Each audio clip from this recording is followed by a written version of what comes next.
Les garimperos, ou chercheurs d'or. Ces images proviennent des téléphones portables des garimperos, saisis par la gendarmerie. Ils seraient près de 10 000 en provenance du Brésil ou du Suriname. Poussés par la misère, ils traversent les fleuves pour rejoindre les mines d'or illégales qui pullulent en Guyane, dans l'espoir de faire fortune. Sandra, tu dois ramener la vidéo à tes enfants pour qu'ils apprennent la valeur des choses, qu'ils se rendent compte de tous les efforts que tu fais pour les faire vivre. Regroupés dans des camps, ces aventuriers survivent dans la jungle guyanaise. Les garimperos peuvent rester de quelques mois à quelques années à travailler la terre pour en extraire l'or selon des méthodes rudimentaires et parfois au péril de leur vie. Vas-y, ça filme. Dis-moi comment c'est ici. Ouais, c'est dur. Certaines de ces mines d'or sont de véritables villages illégaux où fleurissent prostitution, raquettes et règlements de compte. Pour lutter contre les garimperos, la France a déployé en 2008 l'opération Harpie.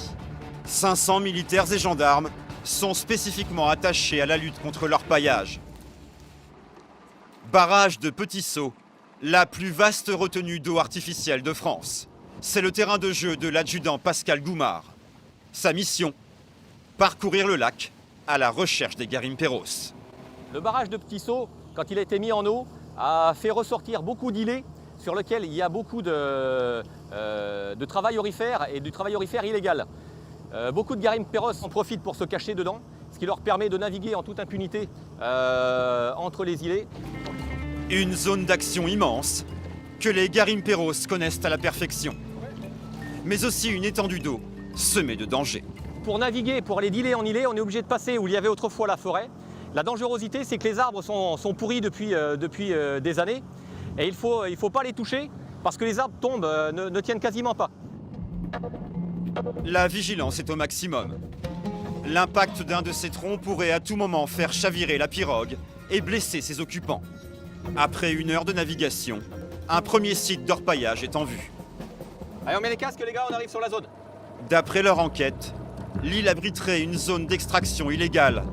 Cette pente dénudée de végétation trahit l'activité des garimperos. Guillaume, c'est juste derrière. Dès qu'on a franchi le premier bosquet, on regardera ce qui s'y passe. En haut de la colline, tu l'auras à vue.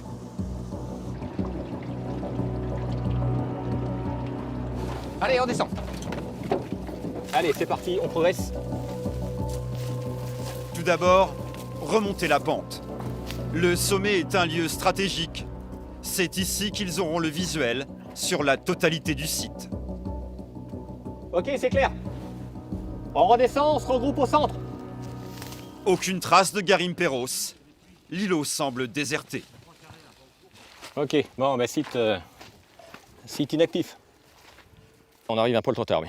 Le site a été abandonné il n'y a pas très longtemps. Ils ont certainement progressé un petit peu plus bas et avec d'autres sites où ils sont installés, mais beaucoup plus dans la forêt, ce qui est encore plus difficile à trouver. Les garimperos sont extrêmement mobiles. Une fois un filon épuisé, en quelques semaines, ils partent vers d'autres zones d'extraction. Alors on a en contrebas un puits qui a été taillé par les garimperos, qui a été démantelé récemment. Hein. On voit encore le support du touret pour remonter les gens avec des cordes qui y descendent. Il y a un travail d'art et méticuleux où les garimperos sont de véritables artisans et font des puits qui sont étayés, hein, qui descendent jusqu'à une douzaine de mètres, voire une quinzaine de mètres. Ça part ensuite à l'horizontale et ils creusent pour aller jusque sous la colline. Des puits dépourvus de toute sécurité. Mais les gendarmes ne sont pas au bout de leur surprise. Ils vont découvrir que les garimperos étaient très organisés. Alors ici nous avons les vestiges d'un ancien terrain de football où les garimperos, à l'issue d'une journée harassante au fond des puits, se faisaient un petit peu plaisir avec les cages de but. Les garimperos ont certainement ouvert une autre mine près d'ici. Pour les gendarmes, la patience est de mise. Et au bout de quelques heures, une cible est enfin repérée. Il y a une pirogue qui arrive. Il y a une pirogue qui arrive. Allez, action! Mais les garimperos, eux aussi, ont repéré les gendarmes. Ils disparaissent en quelques secondes. Le camp il est là, hein. Le camp il est là. Hein. Mais la pirogue elle s'est barrée derrière. La pirogue elle est partie par la gauche là. Le garimpero pense avoir échappé aux gendarmes. Mais l'adjudant va le repérer grâce au sillon que sa pirogue a laissé à la surface de l'eau. Ouais, regarde la trace. Regarde l'ondulation de l'eau. Il y a du monde là-bas. Eh, pirogue devant. Les deux piroguiers vont immédiatement tenter de fuir. À terre. À terre, à terre. Attention le chien. Attention le chien, les gars. Olivier, tu l'arrêtes. Arrête-toi, arrête-toi. Arrête-toi.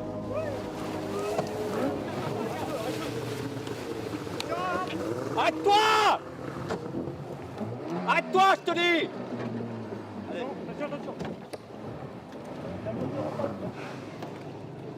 Ils ont jeté des trucs à l'eau quoi. Ouais, ils ont jeté à l'eau, ouais. Ils sont délestés. Allez, chopez-le. Allez, Olivier. Allez, chopez-le là. Allez, il se barre, chopez-le. Allez, go, go, go, go, go, go, go. Restez là. Dans la végétation guyanaise, les gendarmes le savent bien, inutile de courir après les deux hommes, qui sont déjà bien cachés. Ah, ils sont plus rapides, c'est des vrais lapins. Ils courent très bien, même pieds nus. Hein. Les deux gars étaient pieds nus. On s'en va pas en courant derrière eux parce que eux vont nous emmener dans un endroit qu'on ne connaît pas et c'est trop dangereux pour nous. La priorité des gendarmes, saisir ce qui a de la valeur et détruire le reste. Ils ne conservent que le moteur. La vieille pirogue, elle, sera brûlée sur place. Attention. Attention. Une première victoire pour les gendarmes. Mais la journée n'est pas finie. Il faut maintenant découvrir où se trouve le site d'orpaillage.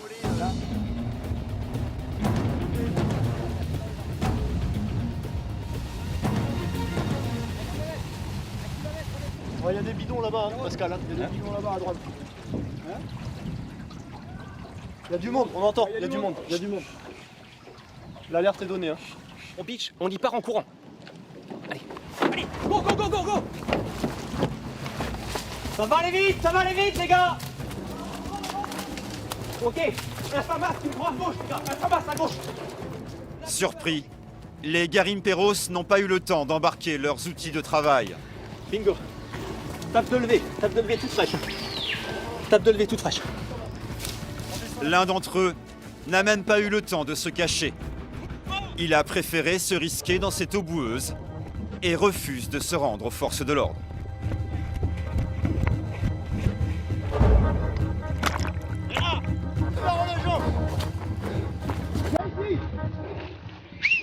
Mais le courant sera plus fort que les gendarmes. Ils ne peuvent s'enfoncer dans l'eau avec leur équipement. En quelques secondes, l'homme disparaît. Retour au lieu d'extraction. Les gendarmes sont sur leur garde. D'autres garimperos sont sûrement cachés partout autour.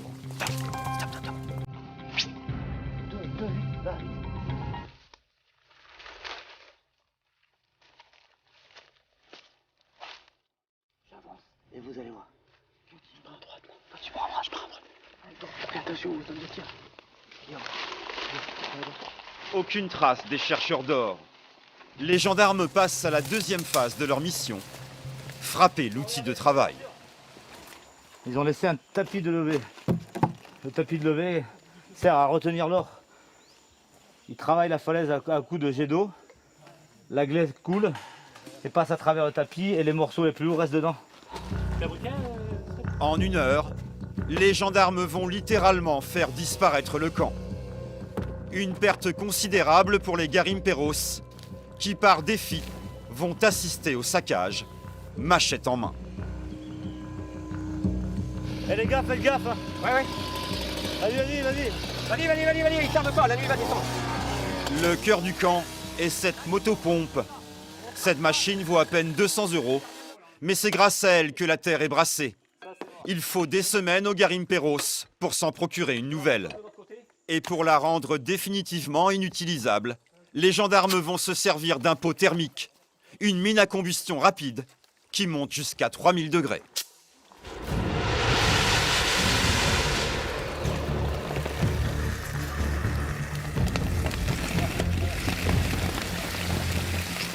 Le métal, évidemment, n'y résiste pas. Ça, c'est fait. Ils pourront plus le réparer ce moteur-là. Ça, il est complètement fendu, ils pourront pas le réparer. Allez. L'adjudant Goumar découvre aussi un produit presque aussi précieux que l'or pour les garimperos, du mercure. Ce métal est utilisé pour agglomérer les paillettes d'or, mais il est avant tout très toxique. Ce mercure-là, après, est rejeté dans l'eau. L'eau où sont les poissons que mange la population amérindienne. Donc il y a énormément de pollution au mercure dans les eaux guyanaises. C'est une des raisons pour laquelle on se bat, pour éviter qu'il y ait une surpollution des eaux guyanaises au mercure. Un chantier investi, une pirogue brûlée, un moteur détruit. Le bilan de la journée est très positif. Très satisfait parce que ça faisait 2-3 fois qu'on venait dans ce secteur-là. On n'avait jamais pu saisir le motopompe. Là, on a vraiment eu un gros coup de chance de tomber dessus, de pouvoir le saisir, enfin le saisir et le détruire. Mais combien de temps avant que les garimperos ne reviennent? Moteur, matériel d'extraction, bidon d'essence. C'est au Brésil, le pays voisin, qu'ils se fournissent.